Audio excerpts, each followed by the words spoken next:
So I'm married. What the hell happened? Hey guys, welcome back to my channel. This is Leslie. Thank you for clicking on Salisbury Ever After. If you were watching my wedding videos before, thanks for watching. There's a real reason why I stopped filming, to be honest. And COVID-19 happened. We are in a global friggin' pandemic.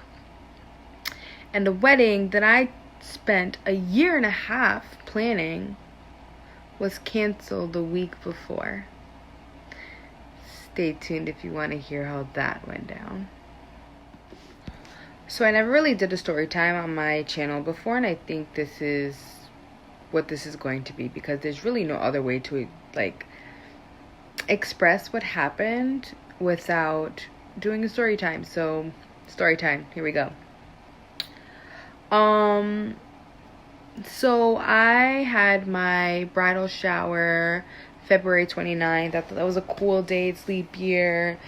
It was a week and a half after my 30th birthday, so it was kind of fun. My matron of honor pretty much took the reins and just made it happen with her friends who are my unofficial aunts. I've known them my whole life, so it was kind of cool. I'll insert a video and pictures and stuff right here for that.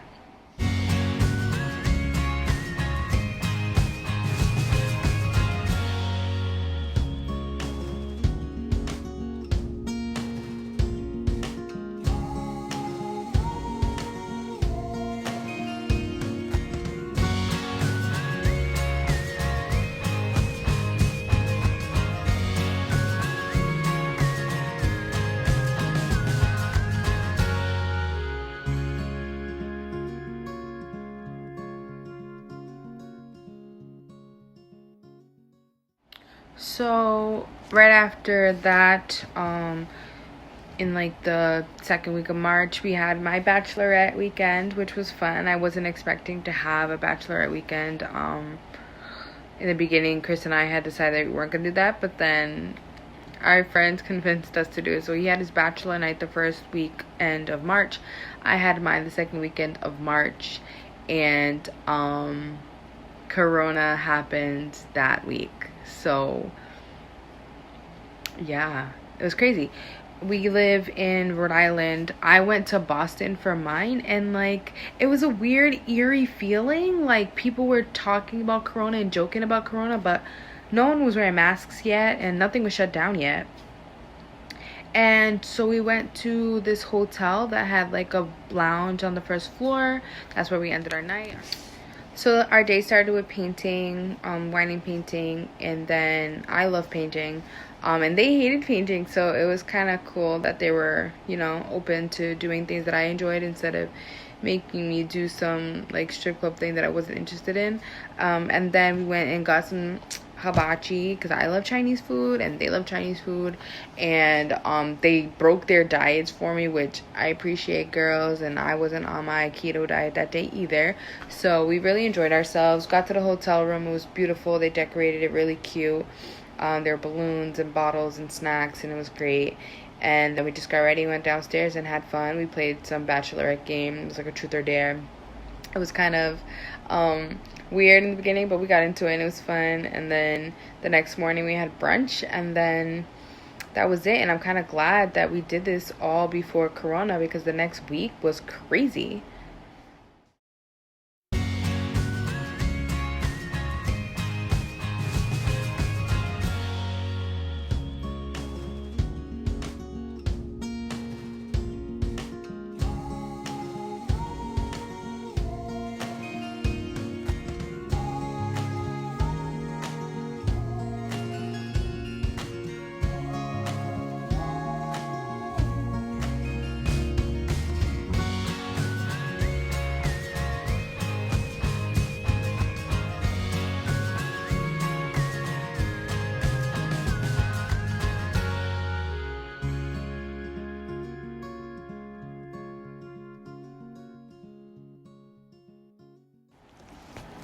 Okay, so here's where this gets juicy. So the third week of March was when Corona started becoming like this thing where Everyone was freaking out. Things were starting to shut down. Shelter in place was not happening yet at this point in my state, but other states were doing it. So like our governor was discussing it, and it was kind of getting scary. And like I work in Rhode Island, I live in Rhode Island, but I work in Mass. So I was hearing things from like both sides really, and I was just freaking out, because like our wedding was scheduled for April 26th, and here we are like end of March, and things are looking really crazy, and we just like we're stuck and we didn't know what to do. So I was talking to my vendors and talking to my coordinator, and she was, it's gonna be great, like, so she's sitting there trying to be supportive, trying to be, hopeful, like, okay, well, the shutdown's supposed to be over on the 30th, so we're gonna be open on April 1st, and we're gonna be there for your wedding, and it's gonna be great.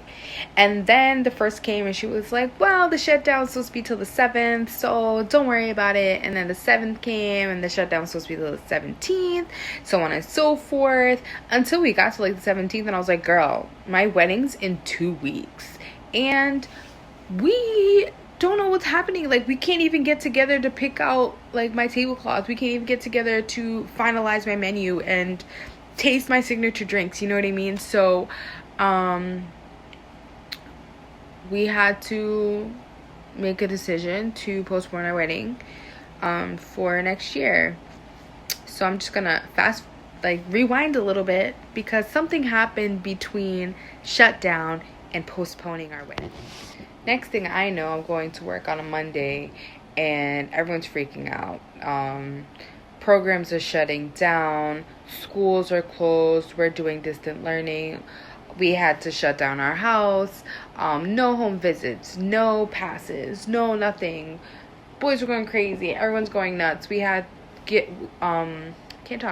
We had received our letter that essential workers get, so that if we get pulled over for driving when we're not supposed to be out of our houses, like, natural disasters, blizzards, things like that.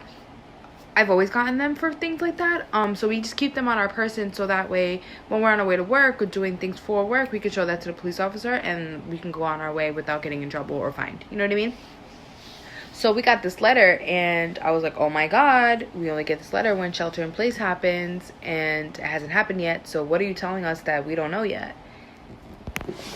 My boss lets me know that she got some information early because of the type of facility we are, and that shelter in place is going to happen fairly soon, so we should get ready. She let us go home. Well, not home. She let us go to the grocery store and shop because things were starting to shut down. And she wanted us to get our supplies before the rest of the world found out that we were going to be shut down. So I bought a bunch of stuff and stocked up on things and just waited to brace ourselves. And so when I got back to work, I was thinking, and I don't know, everyone's saying that maybe it was the Holy Spirit that, spoke to me. Maybe it was, I don't know. I believe it was. But I called Chris and I was like, do you want to marry me tomorrow? And he was like, what are you talking about? I was like, if we had to, would you marry me tomorrow? And he was like, yes, of course. And I was like, all right, let's do this. Like, let's get married tomorrow. And I was like, okay, I gotta go. I gotta do some things to make this happen. So me being me, control freak and all that, I call my dad and I'm like, hey, I need your dining room. It's the biggest space that I know. At this point, we went from 50 people to 25 people in groupings to 10 people. Like, we were down to 10 people, and I was like, oh my God, our family is huge. I had over 100 people invited to my wedding, and I was like, we need to do this before it gets down to 5 people, which it did. Like, the next week it got down to 5 people, but we're neither here nor there, so let's keep on going. My dad was like, yeah, sure, of course, that makes perfect sense, do that. My fear was that not only were we not going to be able to get married on our date, but we also weren't going to be able to get married at all because City Hall was going to close and we weren't going to be able to get our marriage license, and that was my biggest fear. So I emailed the Reverend and I was like, hey, are you available tomorrow? So while I'm on the phone with my dad, I'm emailing the Reverend, and then it kind of hit me and I was like, Tuesday's crazy, so we still have time. Let's do it on Friday when Chris wasn't working, and we can contact people and have our parents there and just make it small and intimate but meaningful. So I emailed the priest and I asked him if he was available on Friday, and he was. And our parents were available on Friday, which was amazing because that never happens, that everybody's just available at the same time. Best man was available, and my maid of honor was available at the time. So it was great. Everybody was going to be there. My sister was home from school. Awesome. So I started planning, and I planned my wedding in 5 days. Now, of course, it wasn't all bubblegums and rainbows. There were hiccups, obviously, planning a wedding in 5 days. Cake. Who was making our cake? I got boxed cake, and I asked my aunt to make it, and she gladly did. But we did have some people that couldn't be there. Chris's mom wasn't able to be there. She's in Florida. And my aunt, who was my matron of honor, she couldn't come because she is a nurse that works with COVID patients currently, and at the time when it was brand new, so she was actually quarantined at home for a few days in the beginning of this, so she wasn't able to come. And my maid of honor, who was pregnant at the time, she just didn't really want to risk it because she was high risk due to everything that was going on. So we did Facebook Live for the people that couldn't be there, which was kind of cool. And we still had our music. We still had a little ceremony. We still had our vows. Chris wore one of the tuxes that he got made for him. He got his wear his really cool shoes. I got to wear my dress that I picked up at David's Bridal. I went to Michael's and I just bought a veil. The kids were cute in their little outfits, and everything was great. I had my father-daughter dance. Chris and I did our first dance. We had our cake cutting. We had our toast. I mean, we had everything we wanted, and we had everything we needed without all the stuff that was stressing me out before, that I was thinking about all the time. And so I think it was the Holy Spirit that kind of pushed us to do it, because we did what was good for us.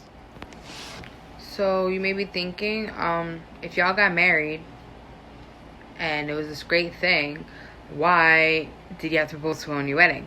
Well, long story short, we would have to forfeit our money to our venue if we didn't postpone our wedding, because businesses like to play on words. So even though we're in a pandemic, even though places that were having functions for people had to, give people their money back if they couldn't have their event because of Corona, our location found a way around that rule, which was, technically we're not canceling, we're offering you another date, and you chose not to have that date. So we chose to push it out a year and have our big bash with our family members a year after our wedding, so our anniversary. But that's fine. Everything was already planned anyway, so it's not like I have to do another year and a half of planning. But it gives, people that weren't able to be there, that were really important for us to be there.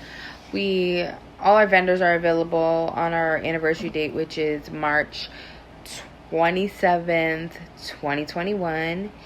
And so we're still going to have our photographer, and my family that's overseas that weren't able to come, they're going to be here. Chris's mom's going to be here. So it's fine. I don't mind it. Would I love to save all that money? Yeah, of course, but it's already spent. So we're going to enjoy that day. But the big day already happened, and I'm okay with that. It's fine. And like I said, I got to wear my dress, got to dance with my dad, so it was good. Anyways, thanks for watching. Keep you guys updated on the wedding. We had to reorder our invitations, reorder our save the dates. I gotta now lose weight again because I fit in my dress and it was fitted for me, but that was also like 15 pounds ago, so we gotta do this again. And my kids are all gonna be bigger, so they gotta get all new outfits, new shoes, new everything. And yeah, but the great thing is everybody's going through this at the same time, and the vendors all understand. David's Bridal is being very lenient with their return and exchange and all that stuff, so anyone that gained weight or lost weight can get a new dress. And one of the people is my maid of honor. She had her baby, so her big dress that she bought because she was going to be 9 months pregnant at my wedding is now too big. So we are definitely going to be dress shopping again for her, which I can record now this time because last time I forgot to.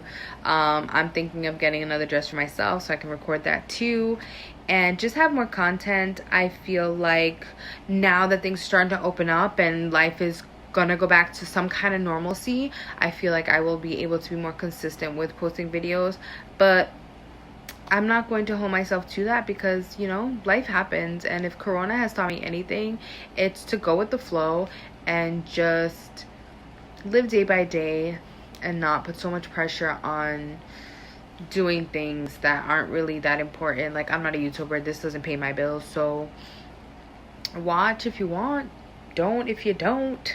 Like, comment, subscribe, or not. Whatever. I'm still going to keep recording. I'm still going to keep posting because I want to look back and see my journey.